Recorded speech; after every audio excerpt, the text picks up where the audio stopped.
Good evening everyone, it's Thursday night, it's Knife by the Seas, episode 2. Really stoked again? No, I'm not really. I've been doing nothing for like 1.5 weeks. Decided to build a saw in between. But this day on Instagram I saw JF Knives, which is a Dutch knife maker. He's really making some really cool friction folders, and I thought like, yeah, it's time to get back to work again. So I'm gonna pick up where I left off last time, which is my lathe. I had my lathe before I had my mill. It's in quite a good state. It was really cheap when I bought it. Bought it from an old friend. But the thing is, it isn't very useful or very precise. One of the reasons is it uses these HSS steel tools, and they're not really good. So I'm used to work with carbide tooling like this one, and I bought these from AliExpress and they are quite good. The thing is, it doesn't fit.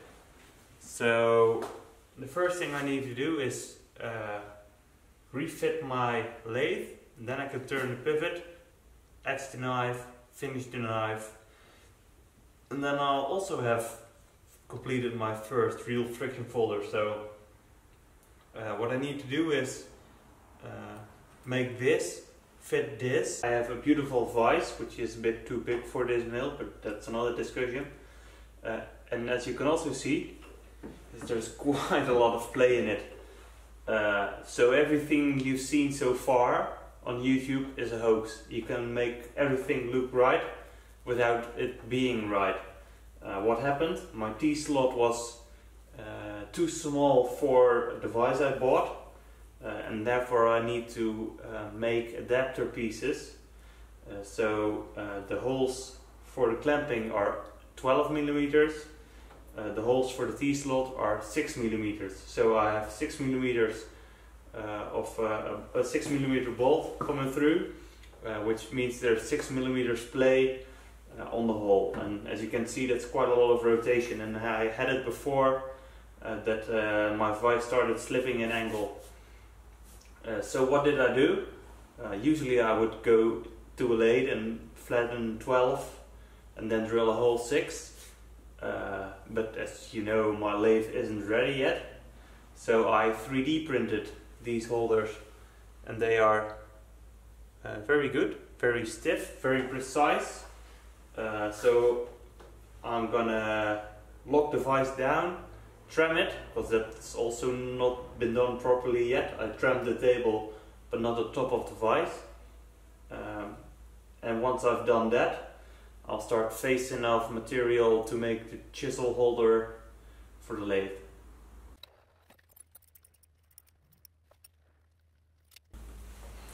Okay, it's not 12 outer diameter, it's something else. Screwed up again.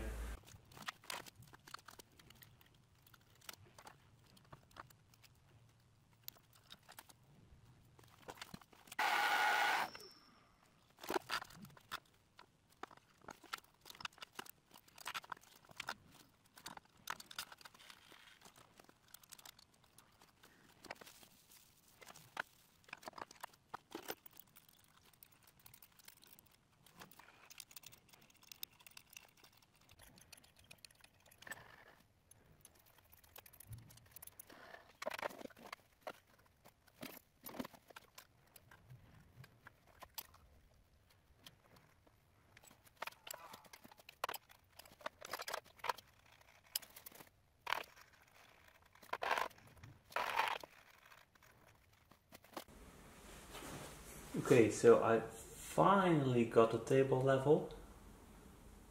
Just show here. This is as good as I can get it. I think it's quite good. So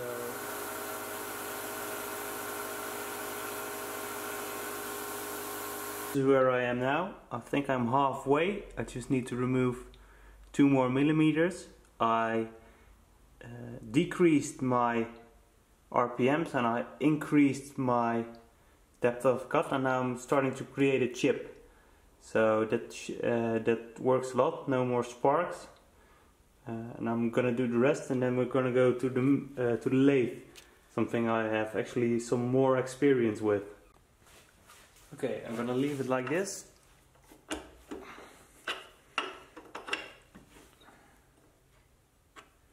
Okay, so it's quite thin, but yeah, I have a very light lathe, but it should fit in. Yeah, it'll fit. Just need to deburr it, and then I have like diamond carbide tools in my lathe, which will be a huge upgrade from the HSS steel ones that are in right now. Okay, so this is the moment of truth. As you can see, it fits, and I can adjust the height by this gauge. And now I have an indexable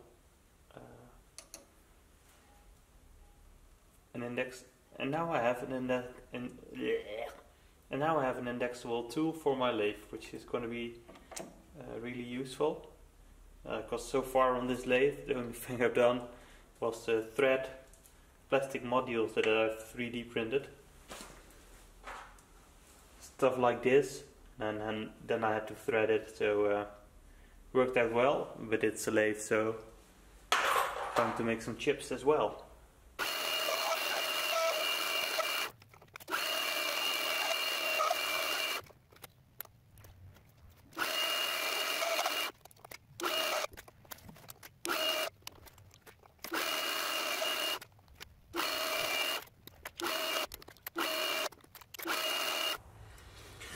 Okay, so I was measuring the wannabe pivot against my blade, and what I noticed was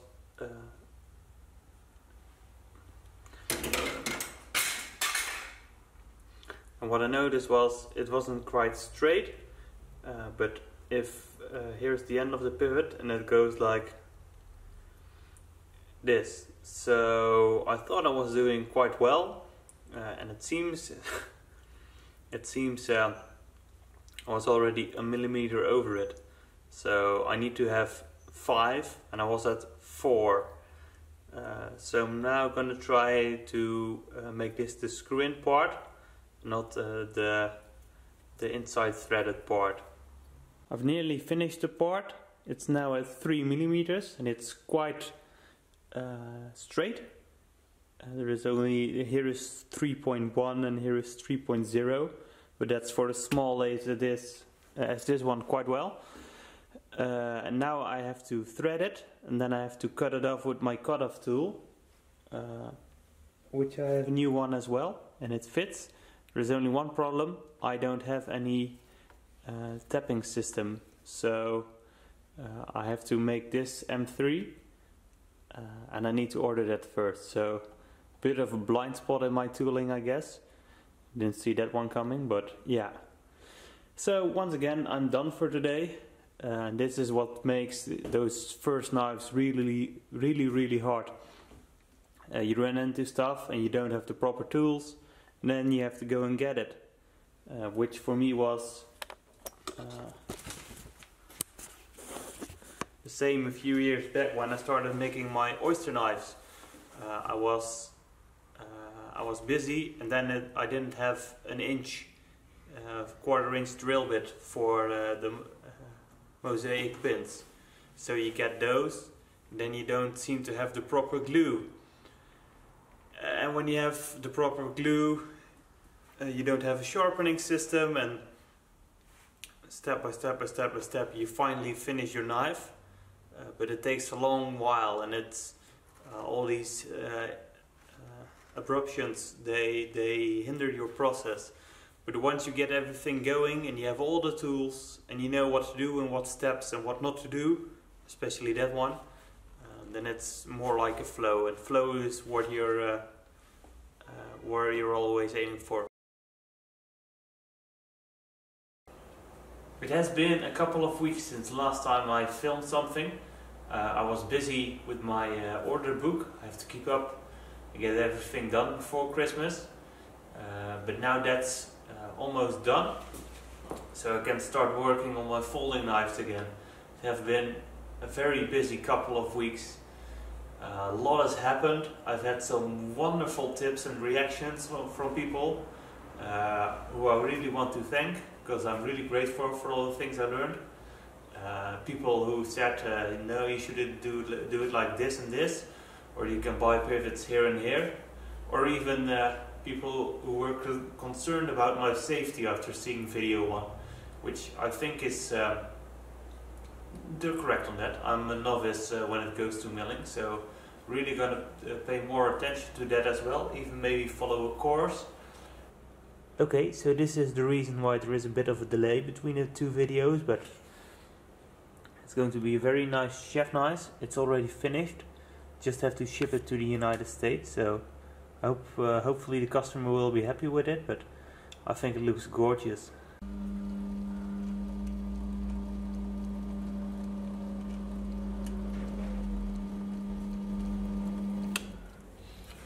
I think I'm going to do the rest by hand, just to be safe. Wouldn't be the first time I screwed up my pivot, as you've seen before in the previous video. And yes, I know everybody knew already that when I was milling it down it was going to shoot away, but I didn't.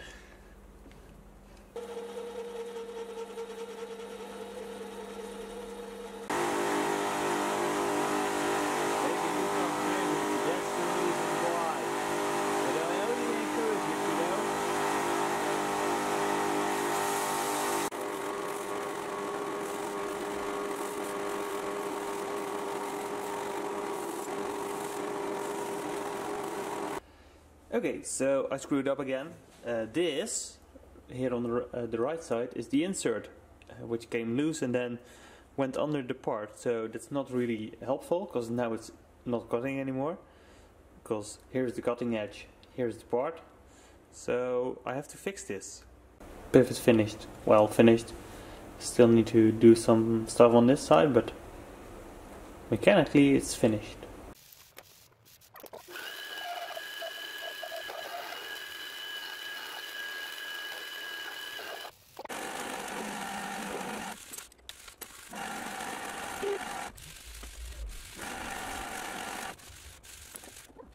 Okay, so finally it fits. It's quite a good fit, so I'm happy with it. Now I have to drill the hole, tap it and cut it off.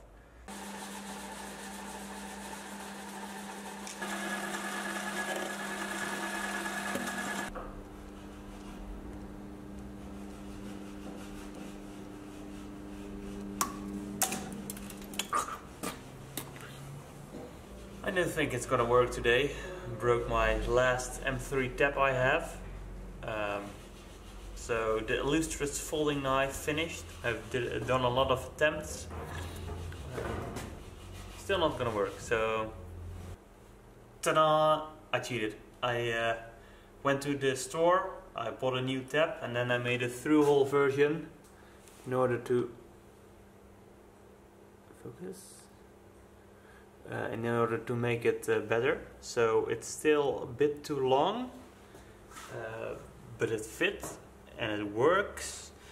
And I've learned that I don't want to make pivots anymore in the future on this lathe. So I've I already ordered pivots yesterday, I guess, because these are stainless steel 304 pivots, and if you want longevity for your knife, you need hardened steel pivots.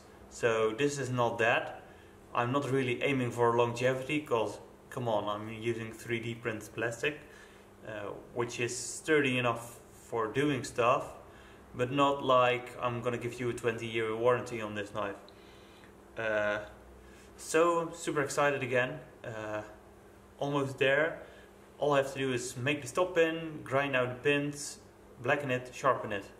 But I probably already said it a couple of times before, but that's the thing when you do things spread across 2 days, and then you start editing, and then it's like, so, and every time you start again, so, and you start repeating stuff, and then you say, yeah, so now I'm gonna do this at the end of a segment, and then you start a new segment, so I'm gonna do this, and then it's all, yeah, hard, you know. Good day, guys. It is Saturday. This is the life of a part-time knife maker. As soon as you're free, you're once again in your workshop, but it's no problem at all. I just shipped 2 cooking knives of kitchen knives to the US, which was once again really something I was really grateful for. I hope the customer will be happy. I even made a small film for him, which will be annotated here or somewhere. And now it's time to get back to the folding knife. So maybe I can get it done today. Current status is I have a frame, I have a pivot, I have the knife blade, but the pivot is a bit too long. So it needs to be shortened by 1 millimeter. And I thought, hey, let's use a mill again. No, let's not do that. You saw how badly that ended this time. That was with some cheap AliExpress pivots. This pivot has a lot of my hours into it and a couple of tabs. So I had a very great tip from someone on the Dutch knife making forum, and he said you take a piece of wood, you drill a hole of the pivot, the same diameter of the pivot, and then you just grind it off against your belt sander. And once, if your piece of wood is 5 millimeters thick, your pivot will end up 5 millimeters thick. So that would be great, and it would be much easier than clamping a round thing into a square vise and trying to mill it off. So I guess that's what I'm gonna do.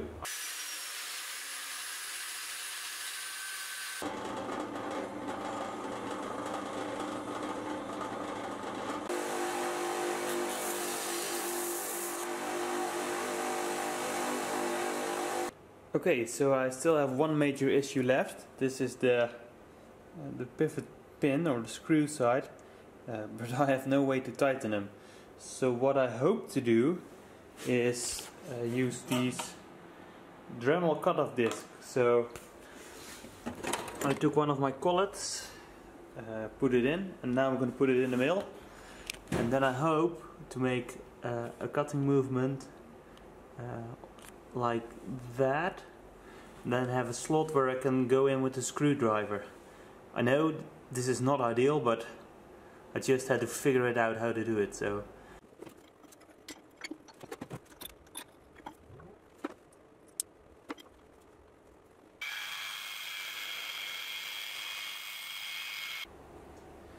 okay, so here's the test. Oh. Okay, so I was truly happy when this worked out, but then I tried to tighten the pivot, which didn't work out. So now I have to do the same thing to the other screw as well.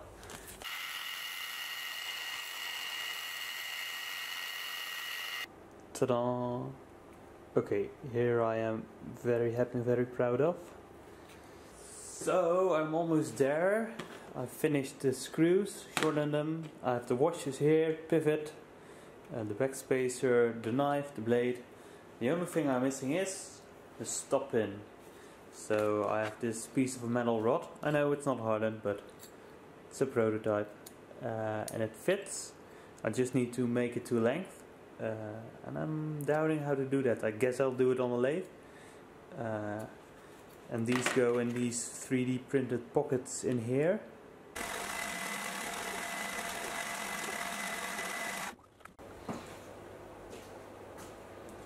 I'm so happy.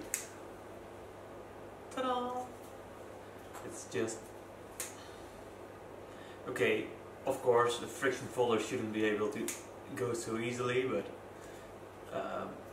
there are a couple of things I still need to fix. So please focus on the knife camera. As you can see, it doesn't close at all. It's terrible, it's horrible. My stopping pin position is off, but in the open position it's quite good, so I have to mill out the ring a bit more. Normally you would do this before heat treatment, but I was dumb and rookie, etc, etc, and now it's gonna cost me some end mills and some Dremel tools. But yeah, finally there, almost there. Already made my first cut in my thumb, which was a dumb mistake. Normally I'm quite careful with my own knives around, but this one isn't sharpened yet and I was just playing around, and yeah, I think I'm gonna stop for now. It's yeah, it's rewarding, you know, having it in your hand and you just already cut open a box with something. Yeah, it's just something to play around with. The first official mitherless knife. Almost done. Good morning everyone. I just 3D printed a new handle and it's here in my enclosure of 3D printer. As you can see, I printed it because this one was dirty and also it doesn't close properly. So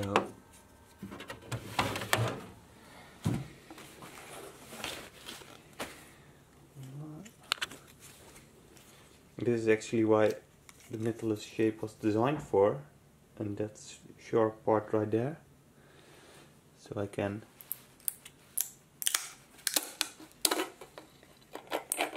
stab stuff off my 3D print platform, which is kind of hard to do with one hand only, but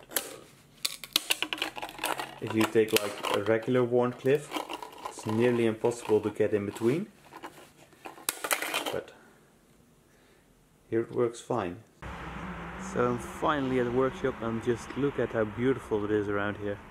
So this is an oyster packing facility. We don't use our facility anymore, but over there you can see there are all kinds of oysters in the pits. And it's just beautiful on a day like this. It's 4 degrees outside. Seems to be no wind at all. It's mid-December, but oh, beautiful.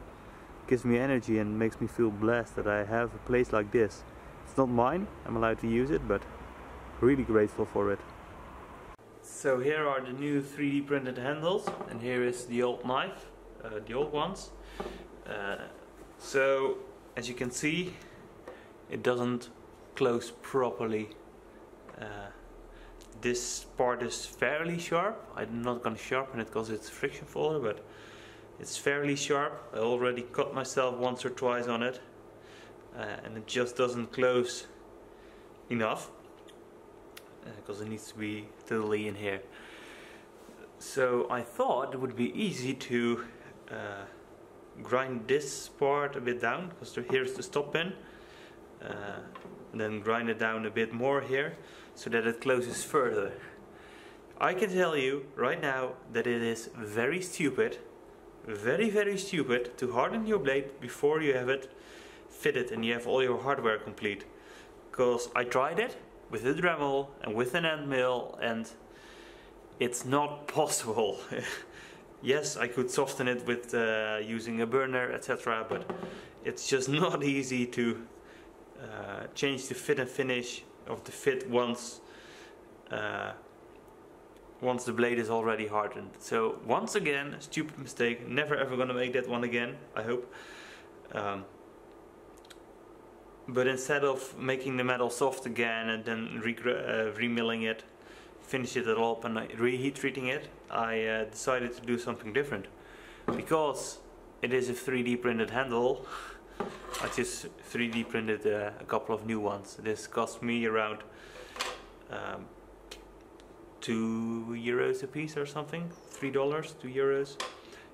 Even made this little engraving on it, and I changed the position of the stop pin. So it opens a bit too far right now, and I hope it will be more like this. And that should also mean that it closes properly in here. So I'm gonna do that fit and finish. Then I'm gonna etch the blade first. You know what? I'm gonna etch the blade first, because I wanted to assemble for once and for all and then never take it apart again. This is a corner you've never seen before of my workshop, I guess. But it's a very useful one because it has hot water. And hot water is something you need when you're going to gun glue metal parts. Why? Around here it's now 4 degrees centigrade, and then it takes an awful lot of time for metal to get black. But every 10 degrees you get higher, your chemical reaction goes 2 times faster. So when I heat up the blade with hot water to 60 degrees, I get an instant result.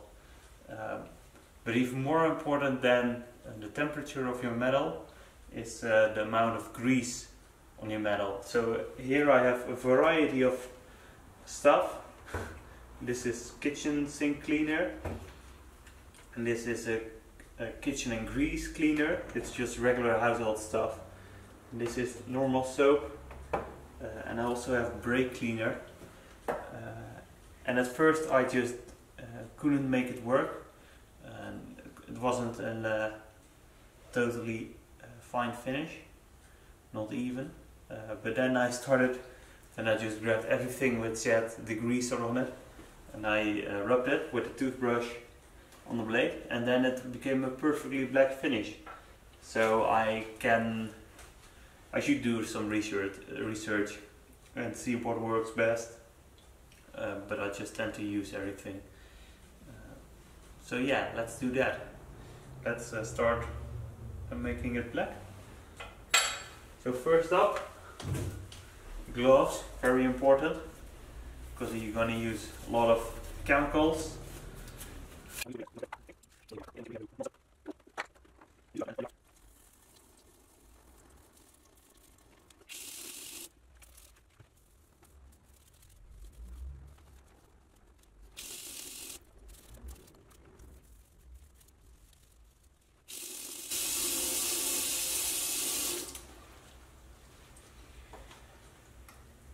Okay, so the blade is now warm.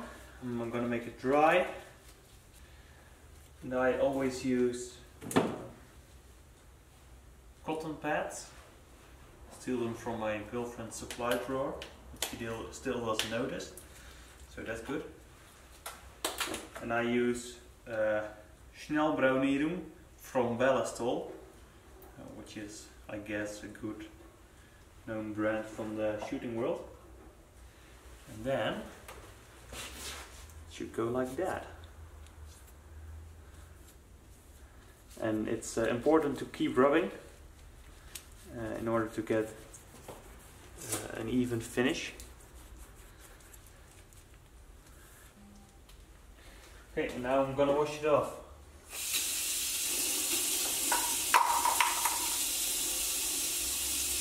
And here you can see it's already black. I repeat this 3 times, and then I buff it up with some oil, and then it becomes real nice and shiny, like a mirror set and finish polish. But now you know the trick. Good luck. Just look how nice this backspacer has become. It still has a bit of oil on it, but really cool effect. Really, really nice, and I think it will work well with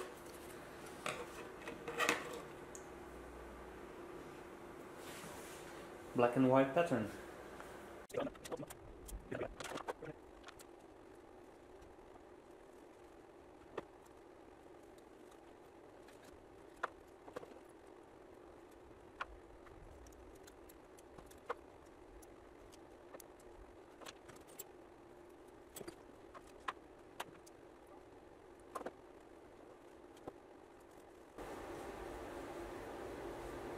Finished.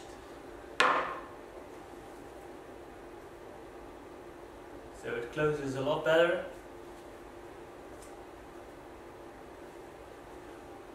Open position is good as well.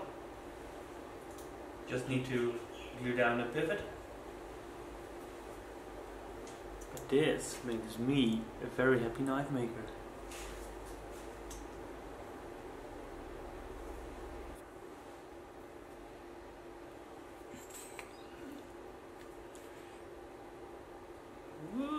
That's way too much.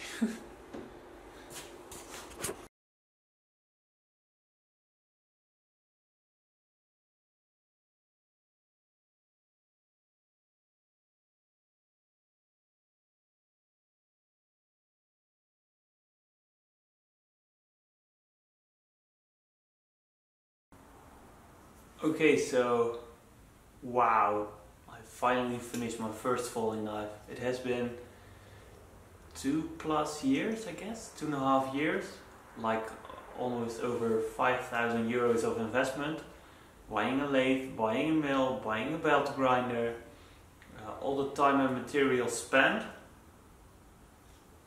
And as long as it's not perfect, it's totally not perfect, but it feels so good to finally finish one and have one that can close and that can open and can keep open, because it's a friction folder, and where I can cut myself and where I can open boxes and can show people like, yeah, I'm making knives and you see this, I made this, I designed this. So it's not perfect, it's not representative of what I can do, but if this is the final knife of 2016, I'm very curious to see what 2017 is going to be. So next one up is a liner lock. This design, or maybe a new one, which I've already hinted a bit on Instagram, but really looking forward for the next knife. I want to thank you guys for watching. I hope you enjoyed it.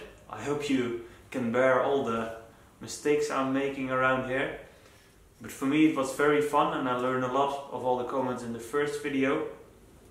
And I hope to get the same out of the second video. So thank you for watching, have a nice Christmas, and see you again next time. Thank you very much.